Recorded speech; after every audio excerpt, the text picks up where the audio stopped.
More American presence in Nepal because of that sect has therefore changed the political dynamics of Nepal.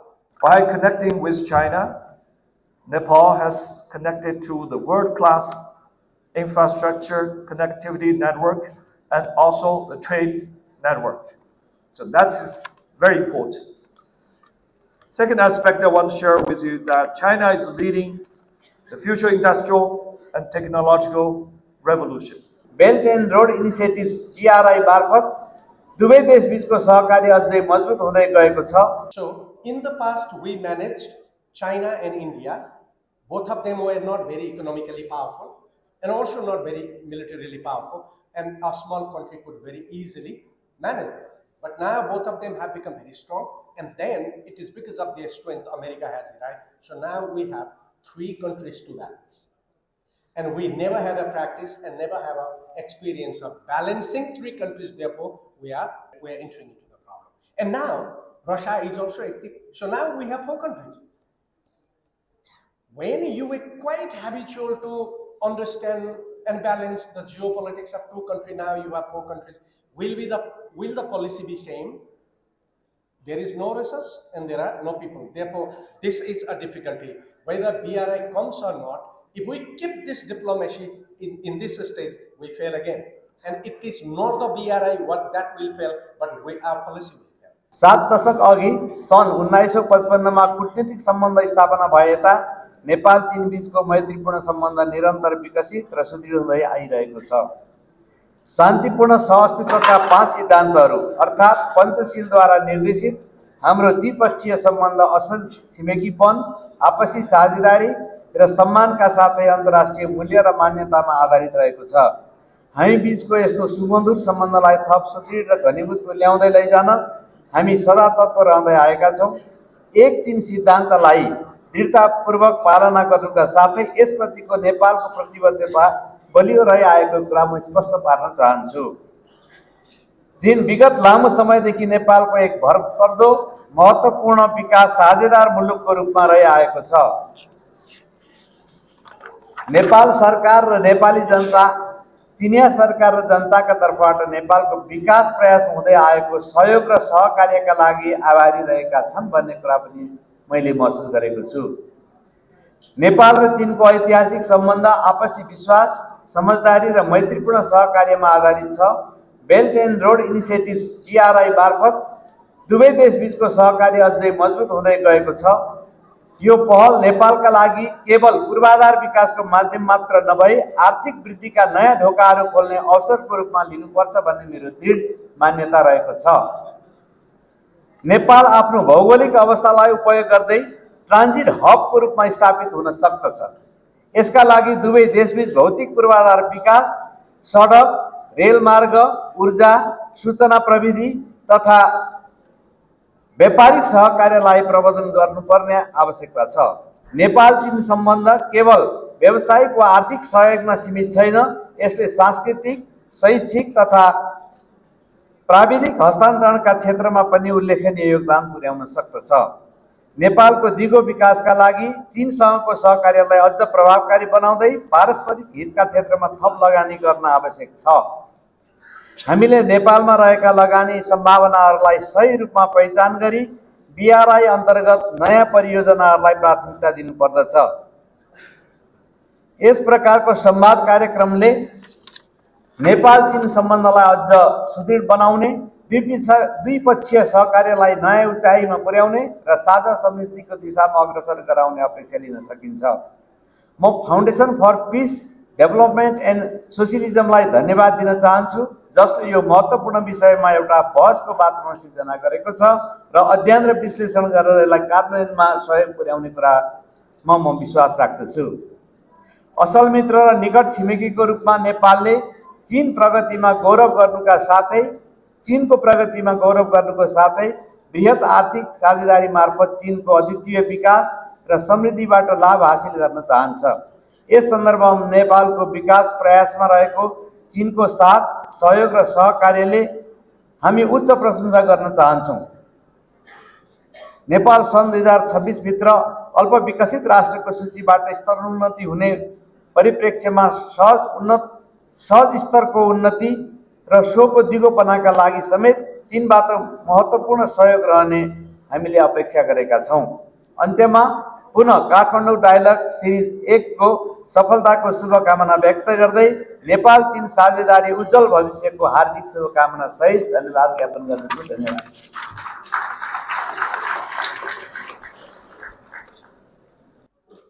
In this agreement, there are 4 things very important.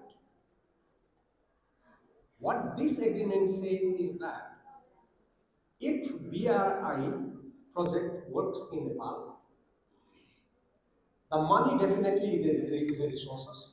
Nepal can put money, China can put money, or Nepal can money fully, or China can do it. If China does it, and if the project relates to a hydroelectricity, the water that flows is our money. So it is equated. So price of per cubic water is counted, and then that price of the resources is Nepal's investment. And very interesting point is there. What it says is like the environment is also calculated, and the cost of the environment is also the cost from the side of the Nepal. And most importantly, what this agreement says is that even the labor, the human resource is also the investment from the side of Nepal. Though salary is probably paid by the project, but that much human resource involved, the brain and the physics both, that also is money. So therefore, there is suppose $1 billion investment from China. Now, what may happen is like the water, environment, and labor, these 3 things can be equated, and it can be said 75, or you can say little less than $1 billion. So that is Nepal's investment, and that's China's investment. And so why do we talk about loan and aid? It's very interesting. So this agreement was not properly analyzed and not properly studied before the protocol was proposed from the side of Nepal. So people have been quite confused, and they say that, okay, with the new framework proposal from framework project, the previous agreement memorandum is gone. No, that's not. That's a foundation, and that's an elaboration. That's how we have to understand. So with these, I don't think that we have to much understand about it. If we see the cow, we understand it. But if we don't see the cow, then we will write 100 pages essay, but still we don't understand. So Nepal, what is problem of Nepal is like our Chinese colleague, they understand things in a precise, exact, objectively, but we try to understand subjectively. So sometime this morning I said that, okay, answer is accepted but not lecture, because Nepalese even cannot ask a question without talking 5 minutes. They don't have a question. We give a lecture to ask the question, and the people who answer, they don't understand what he means. So that's a problem. Now, what I would like to relate with this is like talk to certain challenges and certain prospects or the benefits. You scroll गर्ने दिनुहुन्छ भाइ मलाई? Hello. What I would like to first share very briefly is there are certain challenges. I will just briefly talk about certain difficulties. Let's see. One very important difficulties that we may encounter is the difficulty in converting geopolitics into geoeconomics. We have not started talking geoeconomics until we always talk about geopolitics. We have been so much fed up with this, so much, I mean, that we all the time talk about Burajniti, geopolitics, but if we start thinking changing geopolitics into geoeconomics, then India and China will be our market.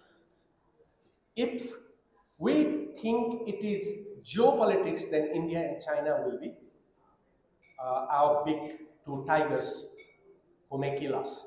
But if we convert it into economy, then it becomes both of them can be very friendly. So we should be able to negotiate that way, but we don't do it. So why this is becoming more problem now is like the context is shifting. Context is shifting in the sense that China is a big power now, and Russia has been emerged as a big political power, and it has a very strong control over Eurasia. So Russian importance now is being built on its political strength and military strength, whereas China's strength is built on its economy and cooperation. When these two powers have been emerging as a very strong power, then the Western countries, America and allies, have been feeling unsafe for them to keep Indo-Pacific area in their hand. So they are becoming more aggressive. And China and Russia both have to manage it. Therefore, there is a confrontation. So when that happens, what problem we face? More American presence in Nepal because of that shift has therefore changed the political dynamics of Nepal. So in the past, we managed China and India. Both of them were not very economically powerful and also not very militarily powerful, and a small country could very easily manage them. But now both of them have become very strong, and then it is because of their strength America has it, right? So now we have three countries to balance. And we never had a practice and never have an experience of balancing three countries. Therefore, we are entering into the problem. And now Russia is also active. So now we have four countries. When you were quite habitual to understand and balance the geopolitics of two countries, now you have four countries. Will the policy be same? There is no resource and there are no people. Therefore, this is a difficulty. Whether BRI comes or not, if we keep this diplomacy in this stage, we fail again. And it is not the BRI what that will fail, but our policy will fail. So we have to understand that way. That is my one narratives. Okay. So intensified American Indo-Pacific interests becomes bigger, and that escalates imbalance in geopolitical reality in Asia. This situation generates three sets of interest in Nepal: China and India, China and America and its allies, and America and India. So their dynamics are different. So there are three different types of dynamics here. Previously, we have only one dynamic, and then we could manage, but we cannot manage this dynamics by managing only USA, China, or America. So, situation makes Nepal geopolitical extremely difficult. And we have been talking about rail, we have been talking about Bhairava Airport, we have been talking about Pokhara Airport. But this shift in geopolitics, we never thought about it. Therefore, we constructed airport, but we never thought what problem we should encounter, because the conflict situation is the conflict of, we cannot say, we may not say conflict, but the competition of the three different interests. So we should have thought about it. We made a big mistake here. So Nepal is bound to navigate tensions posed by the changed context between China and India. Over-alignment with any country will strain relations with each other, potentially leading to reduced trade and investment. And that you can see, we import 15 billion worth of rupees today, and our trade has absolutely grown. Next is debt trap. No leaders of our country talk about debt trap, and they don't know what is the trap that means debt, and what is that debt trap actually composed by. See, Nepal already has debt of approximately $7 million US dollars, comprising 80% belonging to ADB, 30%, and World Bank, IMF, and Western Development Agencies 50. So that is 80%. But all the time, what we talk, China debt trap, whereas China's loan in Nepal is 1.19 alone. Only 1%, 90, whereas India's loan in Nepal is 2.10%, and rest of the 2% is Korean loan. So whose debt trap we are already in? Because we already are in big debt trap of the Western country.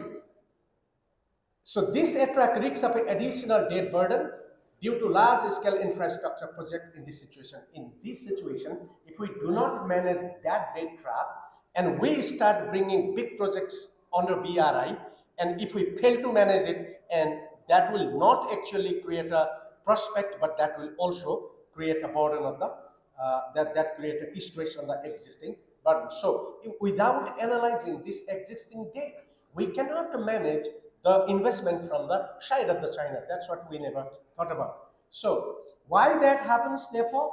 My opinion is that Nepal lacks a long-term economic and development plans. What we want to be in 20 years, what we want to be in 5 years, what we want to be in 30 years, and what we want to be in 50 years. Is there any plan? The situation is becoming like in 10 years, we would be a country without population. So that is a planning. Sure, we give a non-objection letter to every child to go to Europe. That's the situation.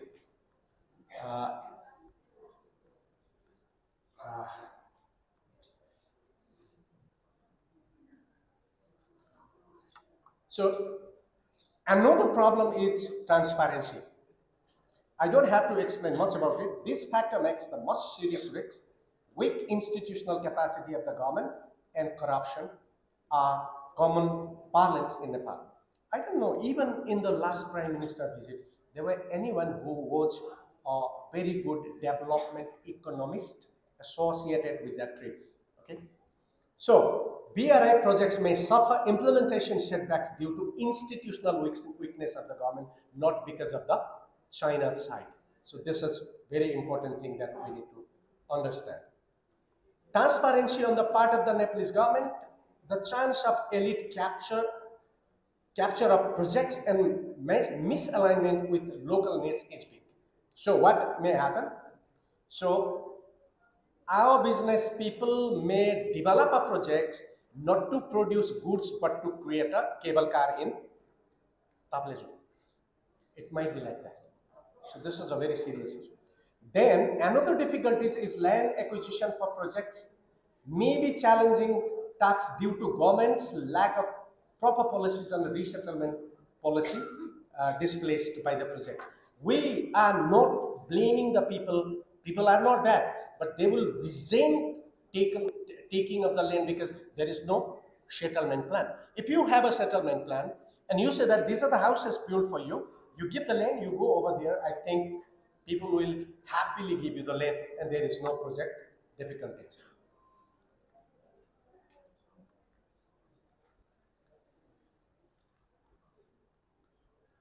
The last dip probably is the implementation delays, bureaucratic inefficiencies, and political instability are chronic problems, and the lack of adequate experts with most modern technology. This morning also, my colleagues also presented that you don't have good engineers because you don't teach people, you rot people. That's the situation. Now opportunities, infrastructure development, improve cross-border railways, highways, and China-Nepal trans-Himalayan connectivity network, Nepal's internal transportation and airports will enhance inbound tourists, both from India and from Nepal. I don't want to explain. I have well explained these benefits of Nepal in my books, China, South Asia, China Geopolitics.